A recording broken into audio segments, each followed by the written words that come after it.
I'll let Jim in. It's upsetting, yeah. All right, we got a live one. One more. Hi there. Hello. Hey. What's up? I'm doing good. I'll be right with you. I like your pearls. You look nice, Adria. Thank you. I worked before. I had to work. I think they're pearls. They're fake pearls. I love costume jewelry.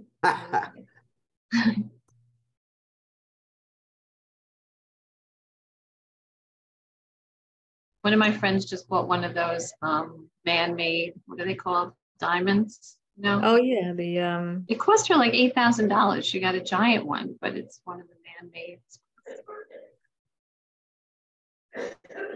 Yeah, oh my God, I can't think There's of a word for it, I know. Yeah. Like Is engineered it or something. zirconium or something? No, these are these newer ones that look really they're real. diamonds, but they're man-made. So They're Oh man-made. man. Whoa, that's a new one on me. They're still pretty expensive. I guess the cut has something to do with it. The only thing I heard about it now is that they don't really have like, not that anything, I don't know, does, but they don't really hold, there's like not a value later. Right. But most of those jewelries. Oh my God, they're talking about it night and day. What is that called?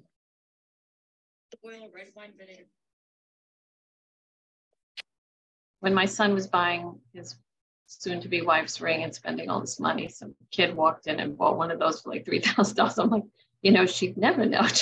Yeah, I know. He didn't go for it, unfortunately.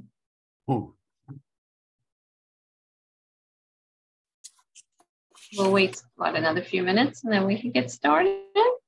All right.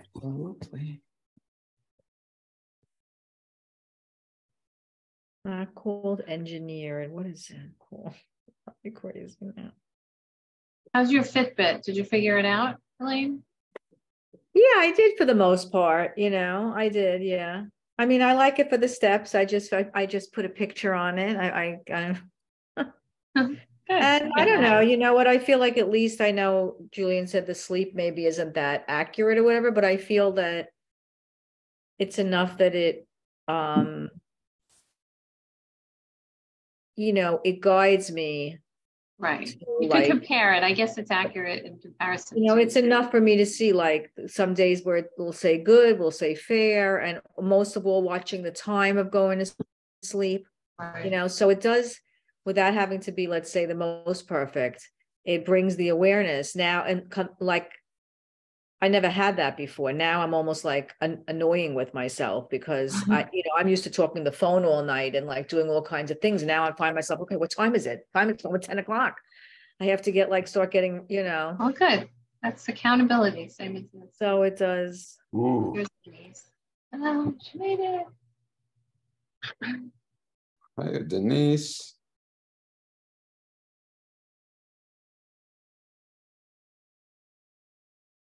Does anyone know if Harriet and Deb are coming? Hi, Denise. I know Diana is not coming. No one hears from Harriet. That was easy. I got on. Yay! Oh. Yay! Now we know this is the best way to do this. Email. I even use the email. It's easy. It's scrolling. That's good.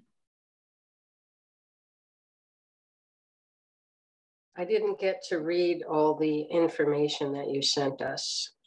That's okay. We'll just go over it. I just wanted you to have it ahead so I don't have to spend that much time on it. Yeah. Word with me. Jewel, how do you want to do this? You want to start or? Let's do it. You ready to? Yeah, I mean, how would you guys like to do this? Do you want to give your feedback about how you did this week? You want to start with the PowerPoint? What makes most sense? Does anyone have anything really important they want to talk about? I'm fine with the PowerPoint. Okay. Oh, all right. Want to share it? So I don't screw it up. Not, I think I can. Okay. And let's play it. We put it on this screen. Okay. No, I'm trying to I've been leaving some of you guys messages on the chronometer. So check the messaging app there. Sometimes you have to kind of look for it, see if you see anything. Oh, Yeah. okay. You're doing perfect. I leave you alone. So my chronometer app thing doesn't work. You know, they weren't working for a while, and then they somehow recalibrated and they started to work.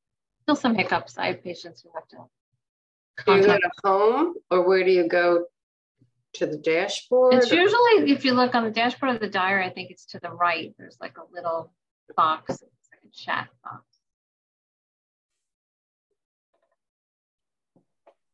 Oh, there we go. Can you see the screen? Thank you.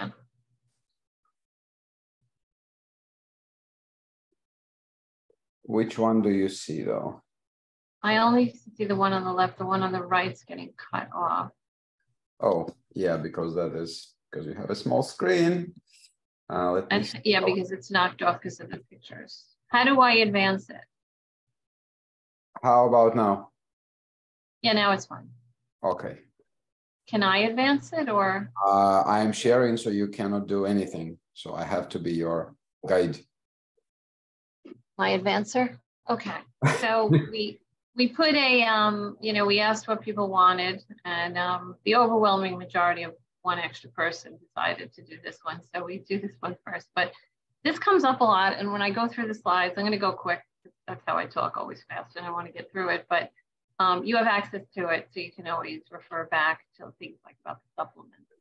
But you'll see how this all ties into even like weight loss resistance, visceral fat, and everything else. So what are the adrenals? You know, it's funny. I always joke with my patients, if I want to get called a quack by the allopathic medicine doctors, I just mention adrenals or candida. And those are like the two, you know, kiss of death things to say, because they just don't acknowledge them. So it's not that they don't think people have adrenals. They don't think they're really responsible for a lot of problems, because there are only a couple of diseases associated with adrenals and they're pretty uncommon. So they just don't get a lot of press. But they're kind of like the orchestra band leader. You know, you don't see him, but if he goes out of whack for 1 minute, the whole band, you know, is collapsing. So basically they're organs next to the kidneys that make our stress chemical. Adrenaline, which is, you know, like the panic button, cortisol, and DHEA. Julian.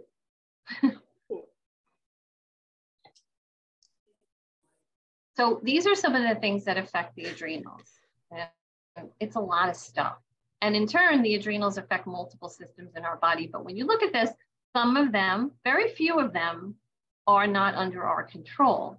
Most of them are under our control. So there's a lot we can do to support our adrenals and help them function optimally. So the reason the adrenals tend to run out of steam is because we burn them out. So there's certain things that are really mandatory in order to have these stress hormones and stress organs working properly. You need to exercise, you can't over-exercise, you know, like run a marathon and not be fueled, but good nutrition, adequate sleep. But then we have things that pull at our adrenals, you know, stress, not just job stress, inadequate sleep. They've shown that caregivers tend to really, you know, overwork their adrenals. There's a lot of stress in that kind of situation. These are just examples. All the other ones you just looked at, they all things that can pull you into the negative column. So let's start with nutrition. And a lot of us already know this, but I want you to see how it relates to stress as well. Should I do that? So the blood sugar roller coaster, this is what's really important. You could advance to the next slide. I want to show them this.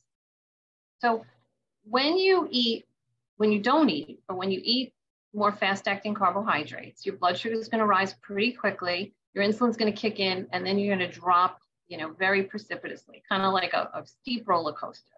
And on the way down, what happens is your brain gets really nervous. It says, I'm running out of fuel. What do I do?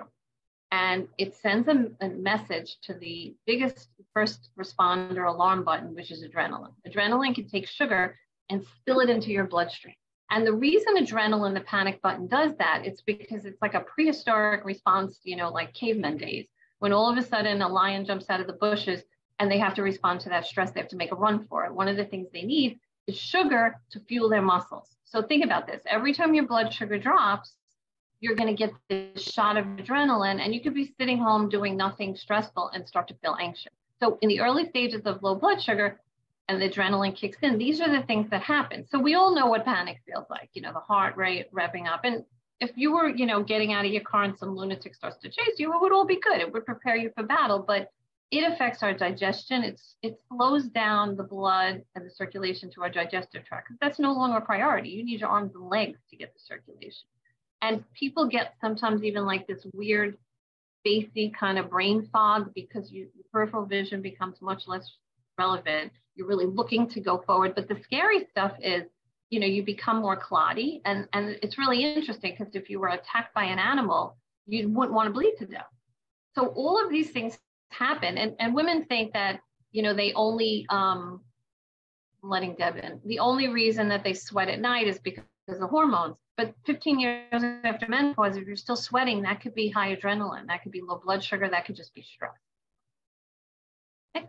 So then what happens if the blood sugar is still low because you haven't eaten for even longer, and the adrenals release cortisol, another hormone that helps get some sugar, and it gets it by breaking down muscle. So think about what stress does. It's going to cause this lower muscle, higher fat. Cortisol and insulin are the two main hormones that promote fat storage around the belly.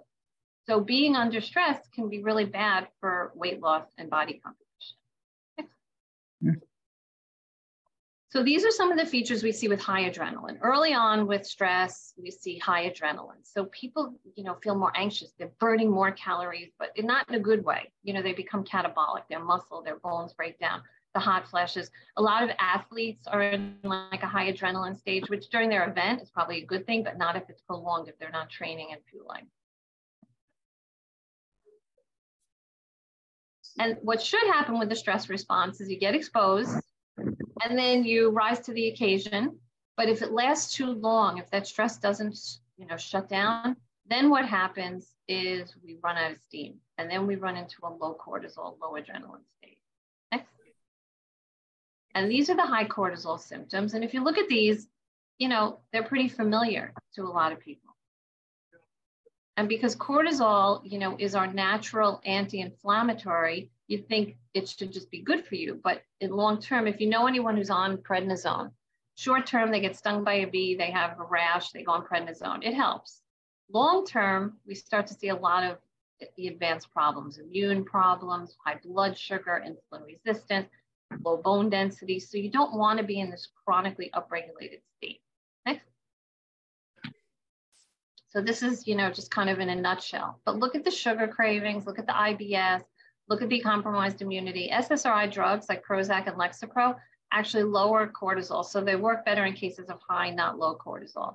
One of the clues is people tend to feel better in the evening, because in the morning is when we put out the most cortisol. So if you're already too high, you're going to wake out of bed and just feel like that kind of dread, shaky feeling. And it's also interesting because cortisol and the adrenals affect our electrolytes, our fluid imbalances, like the, you know, so people with this tend to need more support with things like LMNT and all other things, because they just have a really hard time regulating that. Next. And then there's adrenal fatigue. This is like that chart we just saw where it's supposed to have stress and then it stops. When you're under more prolonged stress, then we start to peter out. This is where a lot of the fatigue symptoms, you know, like the apathy, can't think straight, really tired in the afternoon. These are people who tend to feel worse at night because they just run out of steam. Next. So these are some of the low cortisol symptoms. That kind of, I stand up and I get a little shaky and dizzy. That's again where the salt comes in. Allergies, early menopause, because it affects all of our other hormones. Next. But if you look at this side-by-side comparison, sometimes it's hard to figure out without measuring, because some of it looks the same. You know, you could be tired, you could have some memory impairment, you could have some issues with blood sugar, you could be, you know, a little anxious and panicky on and off, just because there's dysregulation. You can't really modulate the stress responses effectively. Okay, next. So what causes the adrenals to peter out? Poor diet, again, a lot of blood sugar instability, just not fueling, not moving, stress, toxins, not getting enough sleep. So, you know, this is why we see so much of this. It's a really common thing. And that's why, you know, in the boot camp, we don't just talk about what you eat. We really try to be more holistic because all of it's going to affect your body composition ultimately. Next.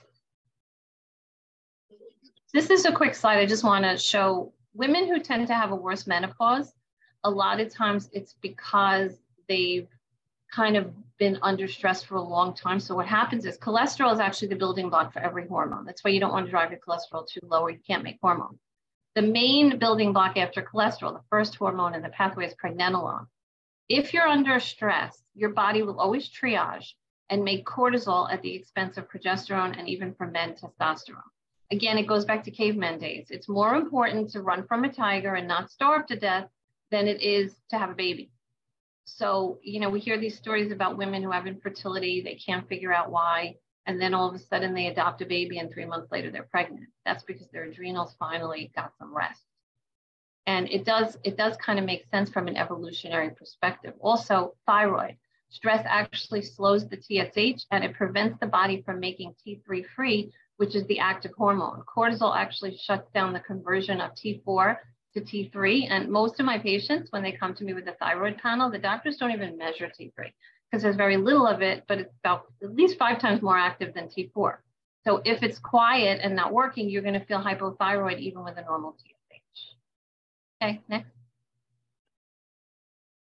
And cortisol lowers serotonin. So we've all heard of serotonin. That's what drugs like Prozac and Lexapro are helping to enhance. So we see a lot of mood-related disorders and then ultimately carb craving. So it becomes really a vicious cycle because then you eat too much sugar and you blow out your adrenals because of the blood sugar and the adrenal response. So this is where, you know, you kind of have to grab the bull by the horns and start with the diet. Next. And even osteoporosis. So we all know that when people take steroids, it's bad for their bone density. Cortisol is like cortisone, it's a steroid. So when you have a chronically upregulated cortisol, you're going to see reduced muscle mass and reduced bone density. So it's not a bad guy. It's kind of like insulin. You need just enough to get the job done, but you don't want to overshoot the mark. Okay, next. And I'm going to leave this to Julian. I just want you to look at this, but I know he's the sleep expert. But this is all the things that can happen to you if you're not sleeping enough or sleeping well enough. Even if you're in bed for 10 hours, but you're not getting sound sleep, we're going to see a lot of these issues. I can't think how many people that just this year I've made go for sleep studies who have failed miserably, and it's affected so many things and how much better they get when this is addressed. Okay, next.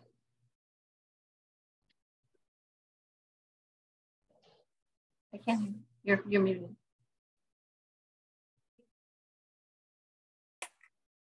You're muted, Julian. Were you trying to say something? No, I thought you wanted to say something. Yeah, I'm trying not to make noises. So I think I wanted to chime in and say, like, I think this slide is enough for anyone who doesn't sleep well or gets up tired or can't fall asleep normally to start being very, very scared, right? And like rethink what's going on. And because this is very scary and it's not theoretical, it's actually very much on point. Okay, and we'll talk about this later. I have a patient, I'll tell you quick. He came to me having just had a history of atrial fibrillation, a blood clot, and multiple blocked arteries where he needed stents. And he went to NYU and they have him on all the drugs and they did an ablation.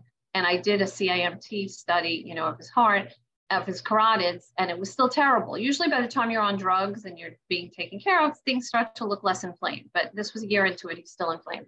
So I said, I bet you have sleep apnea. And he was really denying it. He said, no, I'm never tired. I'm a running coach. I'm an athlete. My wife says I don't snore. Okay. So I said, you have to go for a sleep study. This is after he insisted he felt fine. He did the study. He was waking up with hypoxia, you know, oxygen being cut off 72 times an hour. So do the math. He didn't get a minute of straight sleep. So, you know, a lot of people don't even I think he was kind of in denial. Or maybe his wife was trying to kill him. I'm not sure, because she said he wasn't snoring.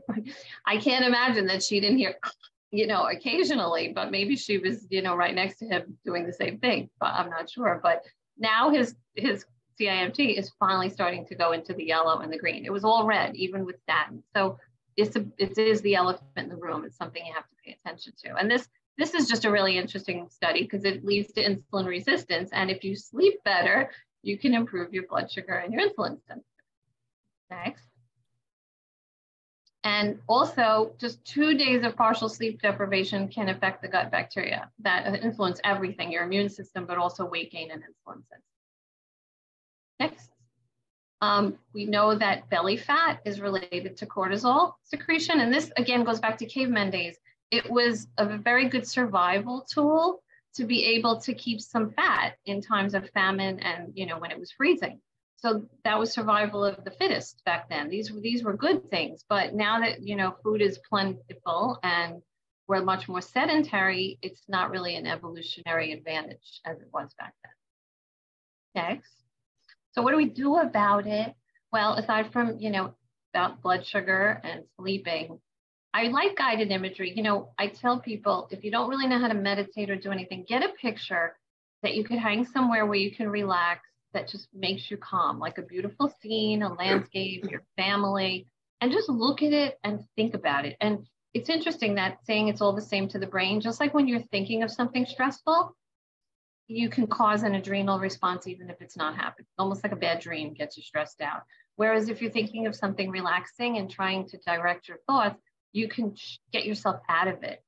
Laughter, I tell patients to just find a funny video or TV show or something that they just can look at and laugh, even just for 15 seconds, to take you out of a stress response. There's aromatherapy. Once a day, 20 to 30 minutes is really not asking that much. I tell people, if you're a high cortisol person and your mornings are just like you're getting shot out of a cannon, wake up a little earlier, do it first thing in the morning. If not, do it before you go to bed at night. And these are pretty easy to do. They're things that most people can adapt to. Next, and meditation. For beginners, I used to listen to John Kabat-Zinn's CD when I was in the bathtub, with my Epsom salts. That's how I started this whole journey. I knew if I was in the bath, no one could bother me, and I stayed off my phone. I always thought I'd get electrocuted, which I know I can't now. Next. And breathing. So breathing is a skill that, just like everything else that is learned, even though we breathe all day, a lot of us don't breathe properly. And just a little trick is, if your exhalation is at least 1 count longer than your inhalation, you can activate your parasympathetic nervous system, which is your rest and digest, versus your sympathetic, which is your fight or flight. So if you wake up in the middle of the night, I used to do this with perimenopause. I would do my breathing, like 4 in, hold for 2, 5 out, and I would count it. And I think just the fact of counting is really nice and distracting. So if you're having those ruminating, oh my God, tomorrow's such a long day, and look what happened today, and you do the counting, you really will kind of force yourself back to sleep. You'll wake up in the morning and realize, oh, I did it. Next. And then, have anyone ever heard of the vagus nerve? So it's the longest nerve in the body, and it starts at the top and it kind of runs through all your organs, your lungs and your gut. And it's really important for that parasympathetic rest and digest nervous system. So if you could find ways to activate your vagus nerve, or what we call increasing vagal tone, you can turn on that relaxation response better. Next. So it reduces stress, it slows the heart, the blood pressure, all the good stuff that's related to relaxation is related to the vagus nerve. Next. That would be a good Wordle word, wouldn't it? Vagus? I just thought. So what can you do? Acute cold exposure. So especially now that it's warm out, at the end of your shower, make it really cold and try to get like 30 seconds that you could stand it before you get out. If you're under a lot of stress, you could just take some cold water and splash it in your face. The deep and slow breathing. So instead of, the average person breathes 10 to 14 times a minute, try to do 6, try to do breath holds. Humming, gargling, singing.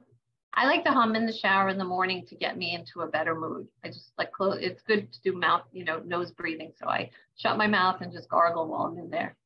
Okay, next. And these are just some other ways to activate the vagus nerve. And they're all good things. Not surprisingly.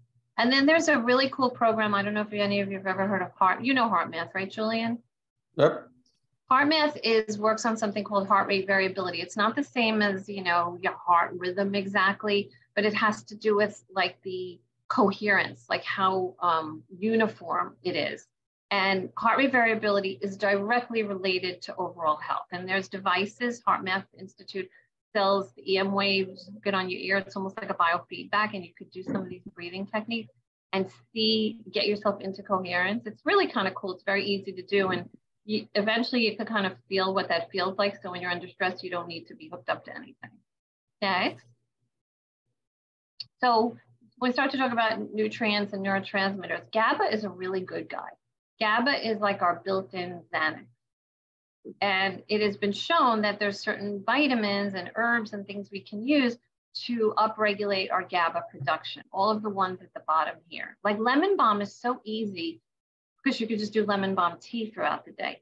Theanine is one of my favorites. I wouldn't take valerian during the day because it'll really knock you out, but you could take theanine daytime, nighttime. It's very calming, but also focusing. Like when I treat people who have anxiety about performance, like test taking or, you know, getting up in front of an audience of any kind, I just give them theanine. And I really have never seen anyone have an adverse reaction to this. It's really just about dosing, how much you need to take. I'm a little person. I could take 400 at night and sleep well with it.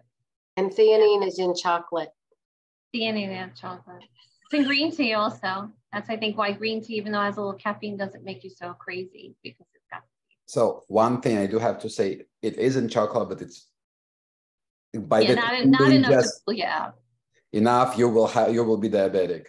So yeah, and also you probably the Forget caffeine about from it. the chocolate would outweigh it versus And the caffeine. sugar and it. Yeah. I just had to pipe in. She there. wants to make an argument for that chocolate. It's good for There's you. caffeine The too. argument you can make for chocolate, it's really good for your blood vessels. Okay. Next. Melissa, this is lemon balm. This is the tea. When COVID struck, I was doing a lot of lemon balm because it's a great antiviral. So it's a good tea even to gargle with. And it's just very calming. Another one that's nice. It's a lot of times we don't see it as a standalone unless you're treating herpes, like, you know, cold sores. It's a great product, but it's in with a lot of these sleep or relaxation formulas. I really like this one if someone says they get a lot of heart palpitations related to their stress, then I give them lemon balm. And it's really pretty safe. We don't see a lot of side effects with them. Next. Easy to grow too.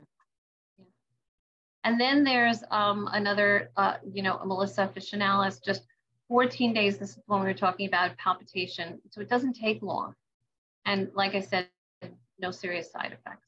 And this is a real study, double-blind, placebo-controlled. And the next thing is ashwagandha. Most of you have heard of that. Ashwagandha is nice because it's an adaptogen, meaning it pushes and pulls. So if you're high cortisol, it'll bring you back to balance. If you're low cortisol, so you don't have to try to figure that out. You could just say, I think my adrenals need some help. Let's throw in some ashwagandha. And it's also helps sometimes to regulate the thyroid. Next. Here was another study about ashwagandha, also called withania, 6 weeks, improvement in anxiety. And like I said, it also supports the thyroid. Okay, next. And then magnesium. I'm a big magnesium fan. I measure a lot of red blood cell magnesium. I don't measure serum because it's virtually useless. You know, 1% up to 3% is in the serum. It's inside the cells. But most people test suboptimally. Magnesium really helps with relaxation. So the reason that Epsom salt baths are so relaxing is because they're magnesium and they goes right into your bloodstream. There's multiple different types of magnesium. I usually use, you know, depending upon if someone doesn't poop a lot, I'll use one with like a citrate or citramate. If not, I use different formulas. Next. And then this phosphatidylserine. This has a lot of data behind it in terms of cognitive support and memory. It also lowers cortisol. So I like to use this at night. There's a product called Serifos. It's the only one that really works at night. It's a phosphorylated serine. For some reason, that works the best. A few years ago, the company reformulated. It totally stopped working. My patients were returning it. And then they say on their website, we're back to the original formula. That's how good it works, that everyone noticed when they changed it. And this is a good one to take at night if you don't sleep because you feel like you're more high cortisol. Next. Then there's rhodiola, another adaptogen, up or down. The thing about rhodiola is it's dose dependent. So a lot of people do this wrong. It seems like for most people, the lower doses tend to be more excitatory. So people who are stressed, they go, well, let me start with a little. Oh, it doesn't work. Sometimes we have to start with a higher dose with those people just to see. They did a really cool study on, I couldn't find the study in my notes in short notice, but on med students, and they gave them rhodiola, and these were kids who are up all night, in the residency programs, and they did much better on like cognitive performance function testing when they were given rhodiola. So it just helps you think more clearly when you're under stress. Okay. And then there's the theanine again. Not only does theanine help raise GABA, it blocks glutamate, which can be kind of annoying in the brain, a little too excitatory. It also helps with the heart rate variability that we were talking about. And I really like, I use this one. This is a go-to for me often. Next. And this was Magnolia, a little different than Melissa. And this is also helpful for reducing cortisol exposure. They did a study, and the study was done in postmenopausal. Again, another double-blind, placebo-controlled. So when the doctors say, oh, there's no data on these things, it's really bullshit, honestly, because we have a lot of data. It's just nobody's reading it except, functional medicine people and patients. This is a nice one, holy basil. I use this as a tea often. It doesn't taste horrible. It's almost like slightly minty, so it's not one of those strong, offensive tasting.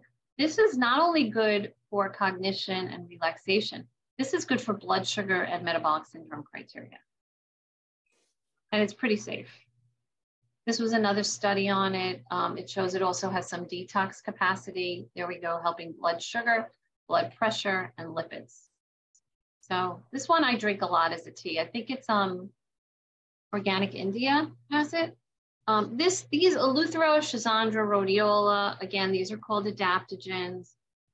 These help. What's nice is these tend to have a quick response too. Like Rhodiola, if you take it within 30 minutes, people start to feel a little better. And we didn't see any side effects, no withdrawal symptoms, no addictive, issues with any of these. Eleuthero is nice. It's a kind of a gentle type of ginseng, and it's good for people who work out a lot and they want to work on performance and just, not overstimulating, but just enough for balancing, because again, it's an adaptogen.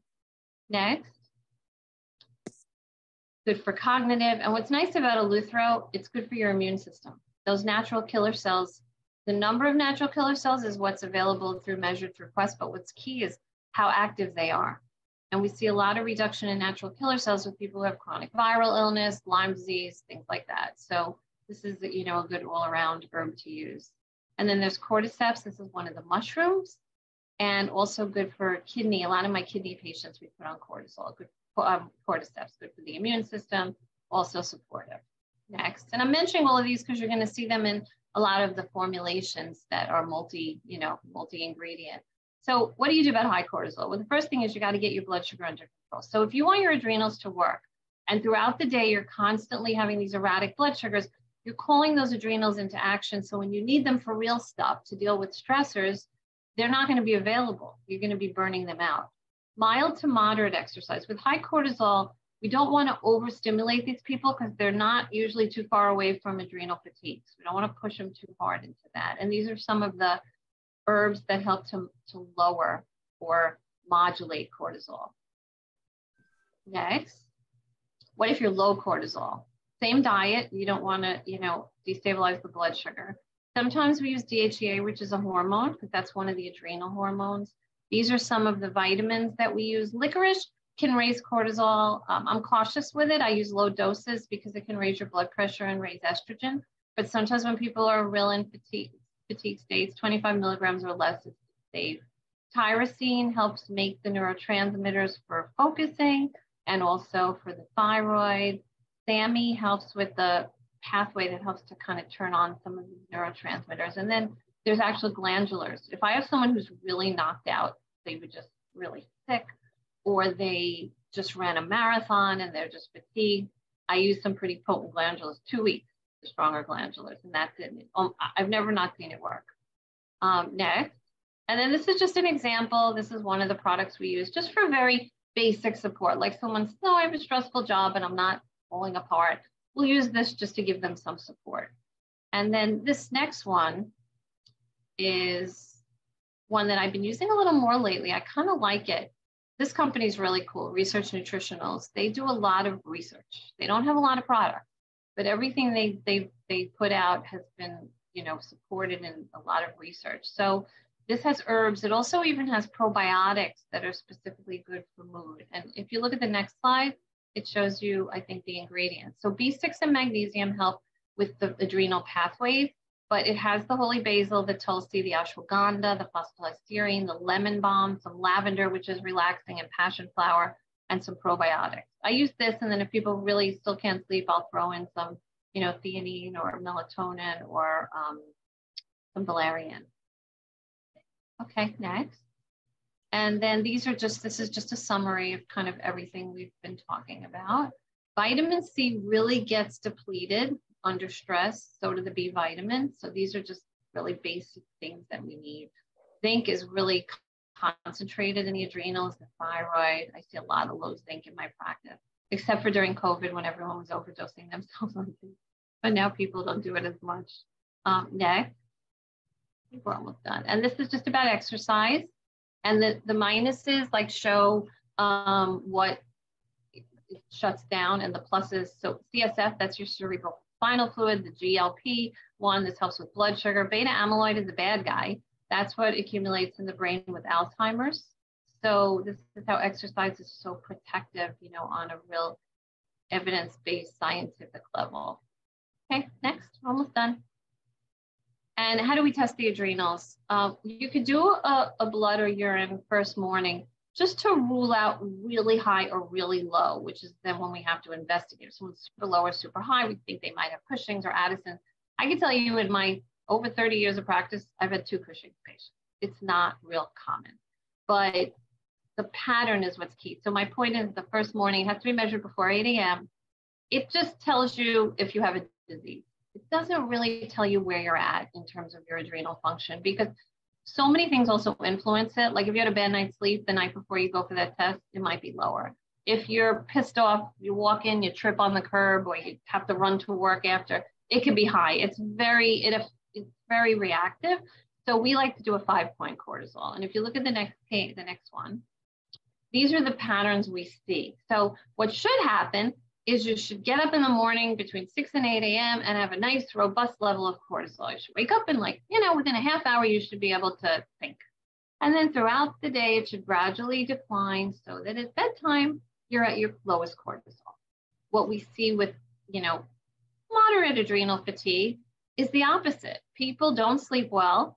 So they've upset their adrenal balance. So they're high at night, then they don't sleep. They don't restore their cortisol. So they're really tired in the morning. This is the people who say they get a second wind. I'm real tired in the morning. I got a second wind at night.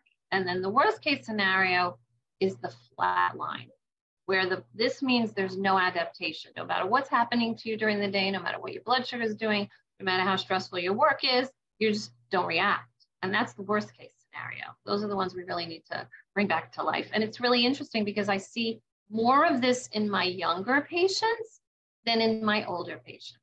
I think we had a better foundation than a lot of these young kids in terms of what we did, our exercise, our health. They just fall apart much earlier. This is only a 4-point cortisol. The 5-point has one in between the 7 and the 730. But this is what it should look like. You should kind of stay in the green, highest in the morning, lowest at night.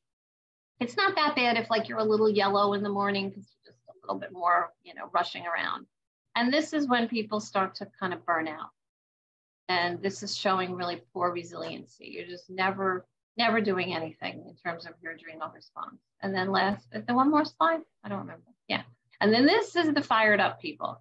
This is what mine looked like almost before COVID when I was going to work every day and running around. My morning was and I felt it. I would wake up and sometimes even hearing my ears pulsing till I really did something about it. So this is not what you want. This is better than the falling apart one, but this is not so far away. You never know when you're going to go from this to flatline because you just don't know what's left in the bucket. So this is the one that's why I got so involved with theanine. And the flatter slopes are scary because, believe it or not, you would think the high adrenaline people are the ones having the heart attacks. No. It's the flatter slopes of the burnt out, even associated with breast cancer and obesity, more associated with that, because these people have no adrenal, resolve at all. Okay, I think that's it. Is there one more slide? No. Okay. That's it. Any questions, anyone? The adrenal fatigue, I took a picture of it. And you don't have to have all of it, you know, Yeah. it just tends to be a more burnt out pattern than a fired up pattern.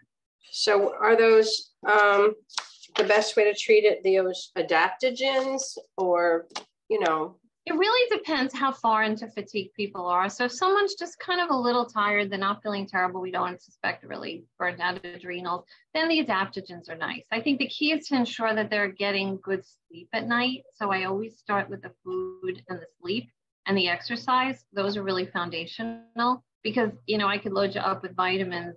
They're an adjunctive part of this. Like, in other words, if you're not sleeping, I really like using some supplements at night to help people sleep. But, you know, the noise has to shut off. Like, people have really bad habits. They'll get up in the middle of the night, they'll look at their phone, they'll look at the clock. I always say to my patients, they say, I wake up at 3 a.m. How do you know? I look at the clock. I go, why do you look at the clock? Like, what is that helping you do when you look at the clock? When you look at the clock, it's never the right time. It's either too early where you say, oh no, I thought it was morning and now I have to get back to sleep. Or it's 5:30 and you go, crap, I got to wake up in an hour. I'm never going to go back to sleep. I never look at the clock. Like, the light is your only indicator. So all of these little behaviors and patterns, a lot of times if we just get those under control. But yes, things like phosphatidylserine at night, theanine, any of the adaptogens, you know, people love ashwagandha, rhodiola, Eleuthero, some of these combination formulas. They just kind of protect your adrenals from some of the stressors that we see. If someone's got combining with blood sugar, I really like the holy basil and the tulsi too, because I feel like that has more broad application for metabolic syndrome as well. I had a question on the heart math. So I just quickly, you know, checked Amazon as you mentioned it. Is there a particular product? Go onto HeartMath's website.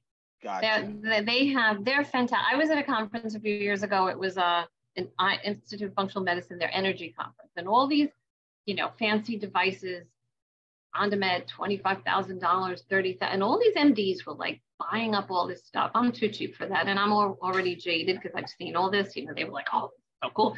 And the guy from HeartMath, really unassuming, humble guy, gets up there and he had so much data. Like, it's incredible how much research. Whereas these other companies, when I'd go home at night and look up their data, it was published by them. You know, they were doing the research. They had a lot of, you know, other companies doing globally, they're doing research. And they have some really nice devices for like under $200. You know, the EM Wave, you hook it up to your ear and you could put it on your phone and you could watch. When I got my first COVID vaccine, you know, for those of you who know me, I always joke it was like a rabbi going in and having a pork and cheese sandwich. And I went with my son, no less, who I don't even, you know, really vaccinate. So the two of us are going together and getting this vaccine in a hospital with everyone sick. This was early on in the whole, it was harrowing. And I thought for sure, because I've had reactions to vaccines when I was a kid, I said, I'm going to just basically die from this. I'm going to get anaphylaxis. So I brought my device with me and I sat in a corner after the shot, you know, when you wait the half hour for something terrible to happen. And I did my breathing and I had the best coherence. Since that day, I've never been able to achieve that level of coherence. And it was so encouraging to me, because the reality is, if you have good coherence, you can't be that sick. Nothing terrible is happening in your body if you achieve good coherence. It's like it's a good feedback. So you can take yourself out of anything terrible and watch it in real time. And it was fun to put it on and just like do your daily activities. It's funny, when I went down to the barn at my house, I thought it would be great coherence. It wasn't. Even though it's my happy place, I'm so excitatory when I'm there. You know, there's just so much going on. I gotta clean up. So, you know, you have to work on it. But what's nice about it, if you do it like 5 minutes twice a day, your body starts to naturally find that rhythm and you start to get a feel for what it feels like. So you kind of know how to bring yourself there. And they give you a lot of ideas, like, you know, think of someone you love, think of, you know, things that you have gratitude towards, and all of those kind of positive emotions will bring you into a better coherence. It's a really cool device and it's very affordable. And You know, they offer a lot of different training modules and things as well. I Sounds have like biofeedback. It's like biofeedback, but instead of really controlling your heart rate, you're controlling this coherence, which is a little bit different. And, you know, and you could see it. You could see it like they have this color coding, and when you achieve like the optimal, it makes like this ding, and you're like, oh, good, I'm there. And you just, you know, you could do it. I find the longer I do it, sometimes I stray out of it, you know, because it's really hard to. You get better at it, and just doing like they have this heart focused breathing where you just kind of breathe in and out, and you kind of try to feel that you're breathing through your heart. For me, it always helped me to just put my hand over my heart when I was doing it. And it's funny because normally I'm not the calmest person. And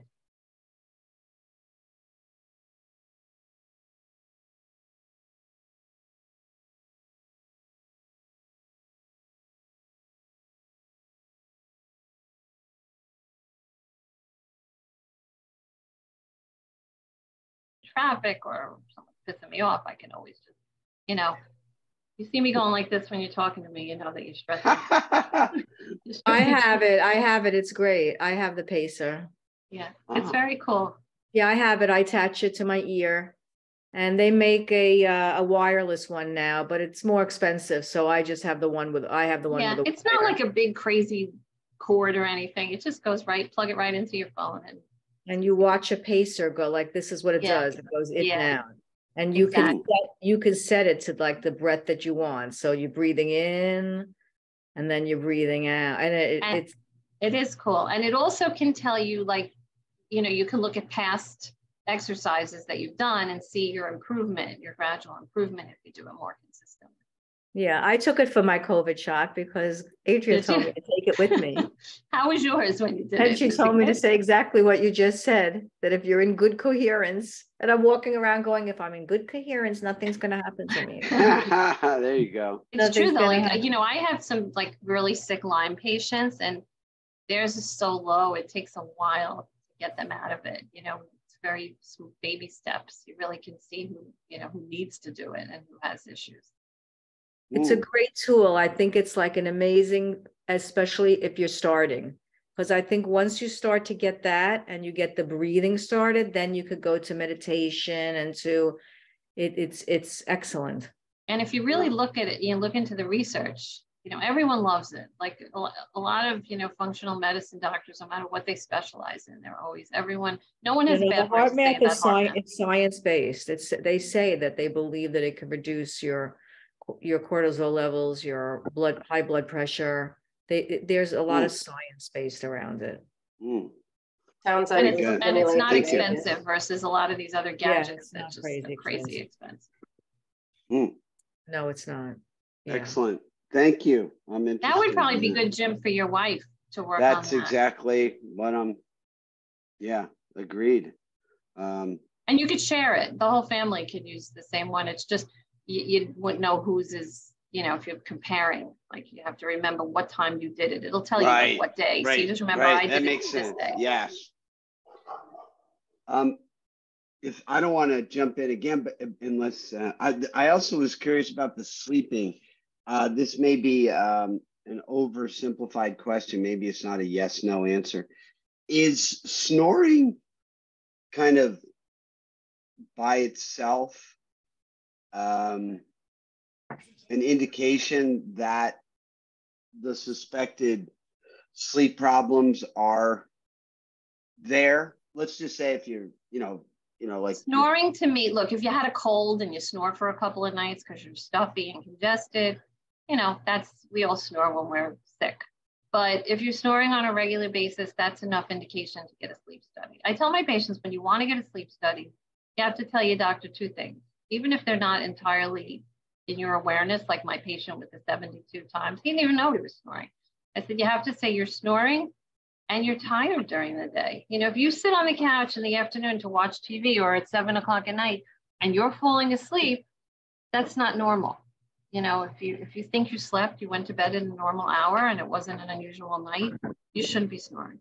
So yeah, that is enough reason. I think if you're flat on your back and your head's back, you may snore a little, but most people, if you're snoring, then something is not good. Okay, thank you. Julian, were you going to say something about? No, I was saying that, you know, the moment Dr. Adler said like, oh, if it's 7 p.m. and you're tired and try to fall asleep, that's very normal. So many people are done by the time, and it's not supposed to be there. So it's socially normal, but if that happens, you're basically dysfunctional. Mm-hmm. That should never happen. Unless you're up at 2 a.m. for work or something. But if Well, you're a normal person. Which is not normal, right? You're right. And Sure. even then, if it's one off, you should not be tired still next day. That's important indication. So it's never an excuse. And are the masks and that whole thing kind of still the quote unquote solution to? There's other options. Well, first of all, I know a lot of people are afraid to get a sleep study because they're horrified at the thought of having to wear a mask, but they're better than they were. Like a lot of them have like things on the top. Also, some people just can get away with an oral device. It really has to be evaluated and then see what's best. I think it depends on the type of sleep apnea you have and the extent of sleep apnea. A lot of people's sleep apnea improve when they lose weight, because a lot of it has to do with the diameter of your neck. So like, I don't know if any of everyone has been watching American Idol. Did you watch the guy who won? I mean, that's a sleep apnea. When he's awake, it looked like he had sleep apnea. The guy had such a large tongue and his neck was so enormous. Like there's no diagnosis necessary there. I could tell you without a sleep study. So when someone is that large, there's no way that you could breathe at night, even if he was sitting up. So, but a lot of my patients who have sleep apnea, they get better when they lose a significant amount of weight. Right. Yeah, Great. I was snoring horribly. I was waking up like the whole house and myself too. So that's, there's a lot of, places, things like I don't have sleep apnea. I have sleep disordered breathing, according to the dentist. Mostly just the shape of my mouth. It's not obviously my neck is not scrawny. So I took I'm doing this whole course. You've heard of this, right, Julian? The Buteyko breathing technique. mm-hmm. Through this company called The Oxygen Advantage. And I tape my mouth at night shut. I do this breath every morning. I get up, I walk around my driveway. Not smart today, my allergies were killing me. I go around and I hold my breath for 30 steps, then I breathe for 10. It's like a whole thing. I have to do it twice a day. I'm doing all these exercises. So hopefully I don't ever have to wear any of these devices. But it's interesting because the guy who taught me, he's the developer's son. And I said to him, with me, I don't know if this is going to work because it's structure. It's not, not really a structure. And he said, look at me closely. The kid had the smallest mouth I've ever seen, like almost like something was wrong. He had really small mouth, a really small chin. And he said he had terrible asthma, terrible sleep apnea, and he doesn't wear a device, and he has none of it now because he's really an expert at all of these techniques. So, there's things you could do, believe it or not, that not everyone's aware of. I think, again, though, it depends on the extent, because I didn't have sleep apnea. I just need to learn how to breathe. Thank you. You're welcome. But it's worth getting evaluated. That's my point. You got nothing to lose. Then you make a decision after that. It's, you want to check it out because like there's not zero good about it. And it might be weight and it might go away, but if it's not that, like it has to be fixed. I had a prescription for that, and like by the time I scheduled it, I already wasn't snoring with the weight loss. But wow. When I have cardiac patients, I did the certification. It's called Bail Duneen, and when you have patients who just don't seem to be getting better, even when they're doing things right, they're not losing weight. The two things they had us really focus on is the sleep apnea, sleep studies, and Denise, dental stuff, their oral bacteria. So we do testing with like swabs to see what kind of bacteria, because there are certain bacteria in the mouth that are associated with cardiovascular disease. So, and I've seen this, like now I've had some patients, absolutely, I can't believe what's you know, what's going on. And there's things you could do about that. Like that's very fixable, and it's not even due to neglect. People who say, oh, I have good hygiene, I go, and it's just the kind of bacteria that they have, and they need to be, you know, the hygiene twice a year isn't enough for these people. They need to come, you know, every 3 months. They need to go to someone like Denise who actually knows what to do about it, as opposed to just scraping some plaque off their teeth every 6 months. So those are two kind of foundational issues that are very much overlooked, that, you know, always need to be evaluated and not missed, because they do get missed a lot. Sorry, so oral bacteria indicating heart problems? Oral bacteria can be linked to elevated cardiovascular risk and on all kinds of systemic things, inflammation, and especially if you have periodontal disease. Think about it. It's like having a leaky gut, but leaky gums, and it gets into your systemic circulation. And also, if you have a leaky gut and you're swallowing this bacteria, that's another problem.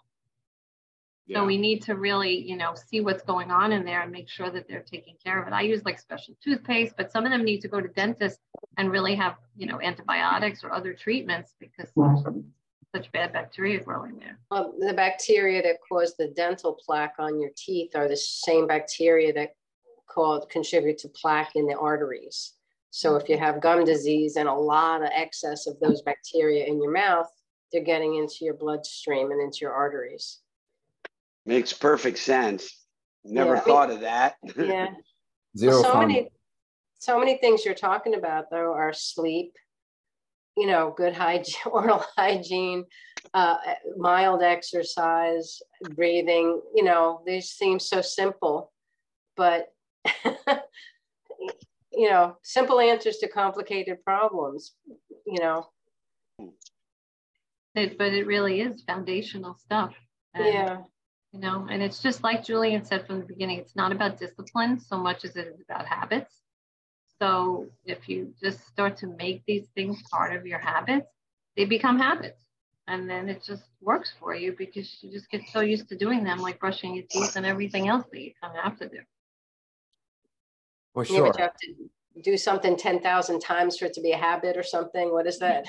Maybe a little less. Let's hope it's less than that. Hopefully to master it. Oh, okay. You know, I'm 61 years old. I hope it doesn't take 10,000 times. I don't know how many years that'll be. Just do it. Don't give it the amount. There's no goal. Right. You just have to start. And by the way, for snoring, it's important to know that you might be, you know, not overweight, but eating crap. And that also will cause snoring, because like, let's say, I don't know, you overdosed on donuts in the evening, then it's a lot of sugar. It will cause inflammation, will inflame the throat and nasal passages. And then it will be swelling and congested. And well, you're restricting airflow and you're snoring. So it's enough to eat a little garbage and like you're done. And people do it most of the time, right? People who are like children, like, or you can go like youth, they are not overweight yet, but they already eat this, and so they snore, right? Same, like you go and have some alcohol before bed, well, this is what happens. And over time, you also gain weight. So, and also if you breathe through your mouth, this is my issue, then your nose gets dry and you're going to snore. So that's where the mouth taping comes in. And it sounds horrifying. My husband was so happy the first time he came in the room and my mouth was taped. It was like the best. Like his birthday came early. But now I do it. And what I find is I could pretty much leave it on all night. But early on, I would find like these balled up wads of tape that I would just probably get crazy in my sleep and throw it across the room. But then you get used to it. And it's not like you feel like you're suffocating, because you just could go and it comes off. It's not like, you were kidnapped or something. You just use a little piece of surgical hypoallergenic, that blue tape, and you just put it on from here to here. That's it. And try it before you do it at night. Just try it during the day. Like when you're sitting on your computer reading a book, just tape your mouth. If you think I know I don't close my mouth.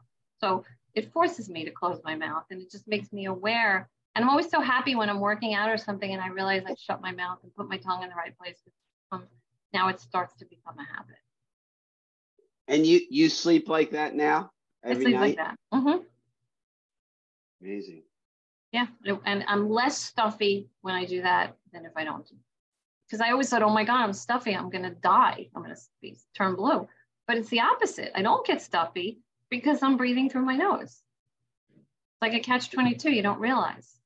And it's what kind of tape did you could just describe? get, you put over there. It's surgical tape. It's like a little blue roll. Yeah. After, and it's very light. Like you could just go and it pops right off. It's not real strong tape. It's almost like gauzy-ish type tape. And I get the hypoallergenic one, so I don't end up with like a rash around my mouth or something. I'm not trying to be. It's not funny, but and you never woke up with like, like tape in your mouth? No, never swallow it because it does. You'd have to like chew it up to swallow it, and it's like it comes around here, so it's not like it falls into your mouth because it's like on the outside of your mouth. Because remember, you're keeping your lips shut. So once you open your mouth, it comes off. Would you think like, I mean, obviously I'm kind of thinking of things to do. Like we said, I understand. Start with it during the day, so you're like a little comfortable. I'm curious if that's something you could do in the short term as well, in addition to hoping that weight loss and better diet will help. Yeah. Would that be one other thing that you could do? There's so much. If you just Google mouth taping, you'll see so much data about that. Mouth taping. Wow. Yeah, when I first thought about it, I was terrified. I said, I'm going to suffocate. I always have this fear that if anyone breaks in my house and puts a gag in my mouth, that's the end of me because I don't breathe through my nose. But now I realize it's not scary. Like I said, I started with it during the day. So it became something that you forget you're even wearing it. Wow. Maybe we're talking about nitric oxide. Right. So yeah, because if you have sleep apnea and you don't breathe through your mouth, you don't produce enough nitric oxide, which is important for dilating your blood vessels and your immune system. Most of you have done the nitric oxide testing, right? I've given you the strips where it looks like this. The little strips and they're color coded. Oh yeah, no, I never did that. Okay. Yeah. Well, go into Mel, you could grab one, and basically we make the oral bacteria make the nitric oxide. So one of the things that will really make you not have enough nitric oxide, and as you get older, we make less nitric oxide. So don't be surprised if it's low. It's not that uncommon. But one thing that will really destroy it is if you're using toothpaste that have like peroxides and bleaching agents, because you're killing off the bacteria that you need to make the nitric oxide. So mine was low when I started. There's foods like arugula. I'm like my own biggest science experiment. So I'll eat 2 cups of arugula and then measure my nitric oxide after and see that it goes up. The only person I ever saw who started with this color, with doing nothing, was my husband. Me and my 2 kids did it, and we were all like moderately pink, nothing to brag about. He comes and goes, oh, let me try it. He puts it on his tongue, bright pink. And I think it's because he exercises like a maniac. Exercise really helps your nitric oxide. And breathing through the nose. In Israel, they were using nitric oxide intranasally to treat and prevent COVID. And if you Google it, you could see that like nitric oxide and COVID, people had higher nitric oxide did better with COVID. When I had COVID, I took a lot of pills to raise my nitric oxide.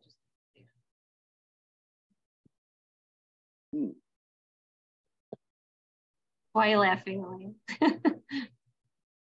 There's so much to do. It is. It's funny how when we were younger, we were so low maintenance, right? And now all of a sudden. Yeah. I have another question about if somebody has a question, I'll wait. Anyone have questions? Anything? No?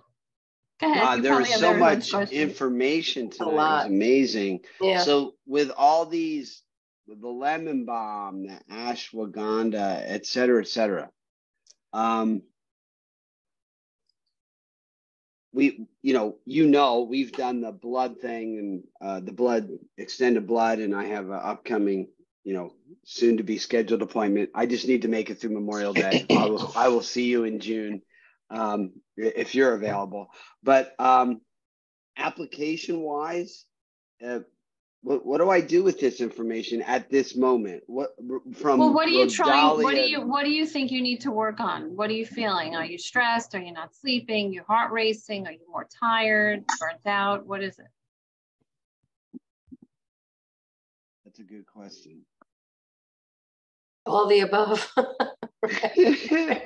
Yeah, be easier to pick one that I'm not.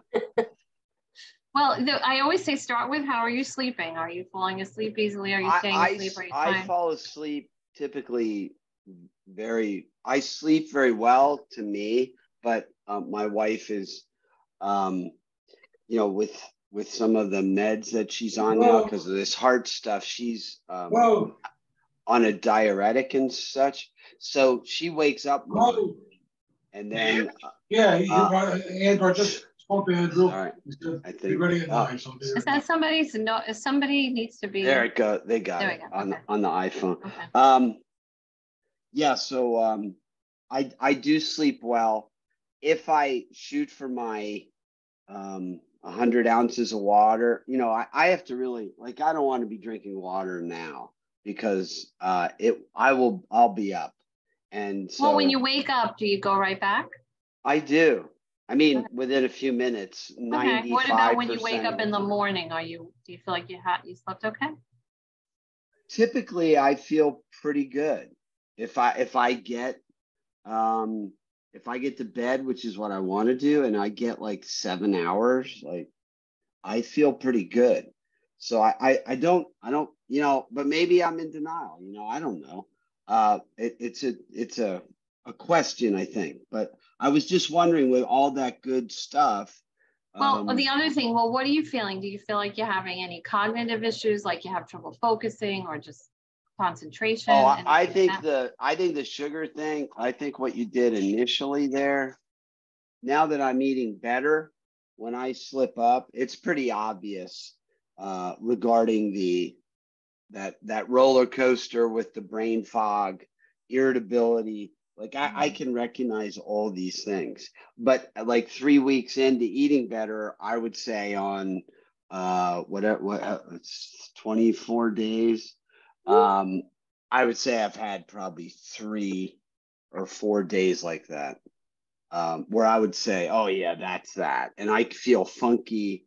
And I think it's related to cheating and eating something. Right. That's why I say you got to start with that stuff first. But if you feel like you're under more stress lately, you know, your wife was sick, you work, you have kids, it's not a bad idea just to do like an adaptogen formula, just to kind of keep your adrenals. So things with like the you know, I don't remember because I don't have your chart exactly what vitamins, but if we're on Bs and we got a lot of vitamins. Yeah, then you probably have the foundational vitamins, the omegas, all that straight. Yes. Then I would say, and you're not really noticing you can't think at work or foggy, then I would think more rhodiola.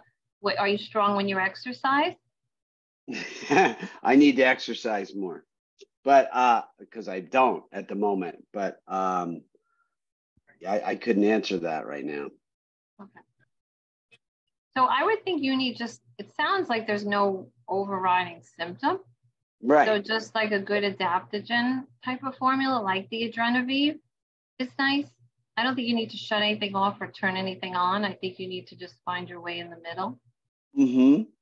Some people like using those, kind of hitting a little of everything. If someone says, I can't think clearly, I think more rhodiola. If someone thinks more blood sugar, I think more Tulsi. If someone's more tired with exercise and they need more of a boost, I think more of the ginsengs and the Luthero and, you know, Panax for more exercise. But with you, I think just like a basic formula, just to keep you afloat while you're doing the work. You know, I think you just need to do the work. You need to exercise, you need to sleep straight, and you need to work on your blood sugar. Those are more just like, you know, kind of, we're not treating anything specifically, but we're just supporting the adrenal. Right. And maybe that's something I'll talk to you more specifically about. Yeah, and then I'll get your vitamin and mineral levels too in your next set of labs so I can see what we need. Great. Thank you. I had a question about the belly fat and the cortisol and the insulin. And I know we're doing measurements. So, you know, how do you address the belly fat, especially when it's stubborn and not moving, to know if maybe you need to have the adrenals or the cortisol adjusted or? I don't know. Well, I I honestly think that belly fat from a dietary perspective, it's a lot easier to get rid of belly fat than butt and thigh fat, just I see clinically, because a lot of the butt and thigh things are related to a lot of impaired detox and hormone problems. So those are a little tougher. They're not impossible, but it's not as straightforward. Whereas the belly fat is so related to blood sugar and insulin and cortisol, which are both related to blood sugar, that I always say start there. Honestly, I don't think there's a vitamin specifically for that. The Tulsi, there's some research on the Tulsi with blood sugar. So that would be, I mean, I think at work, it's not a bad idea for you to just have like some cups of the Tulsi tea. I used to do it a lot when I was at work just to kind of cool me out if I had a really great, Melanie would come in with this stack of charts at 2 o'clock and like, you got to get through 90 charts before you start up again. So I would just be chugging a lot of Tulsi and theanine. But I think your blood sugar, I think you look better this week. I looked on your chronometer. It looked like a lot of your days you were hitting your protein pretty good. Well, after last week's meeting, yeah, I had to like step up. So, well, that's why we have these meetings. Not for us, it's for you. That's why we, but look, it worked, right? Yeah, I'm just thinking that stubborn belly fat though. And if there's, adrenal interplay with it, if diet alone is going to really help. And a little bit, and I know I need to exercise more. I do want to say a couple of things about that specifically. You said yourself not moving, right? And you do need to exercise, but you can not sit all day. You don't have to, right? We basically choose to do it. I'm sitting right now, I can stand up, right? And Adria can stand up in her house. Well, I have a cat on my lap, so I can't stand up. Well, that's a different story, right? But bottom line, I can get up, you can get up, and you can, set yourself time. It's not like you're really working nonstop. And maybe part of it, you're talking on the phone, right? So for example, I have a rule, I don't talk on the phone sitting, nothing, that doesn't happen. If I'm on the phone, earpiece, and I'm walking around. If I'm teaching with clients, I'm always standing. It also it's easier to talk. There's more energy when you stand, and I'm just moving all the time. And I had to force it on myself initially, oh my God, I didn't sit for 3 months when I got this table, didn't sit altogether. Woke up, gym, working, and I would sit only in the evening with kids, if at all, right? And then obviously it's not healthy to stand all the time too. So now there's balance. And I have literally,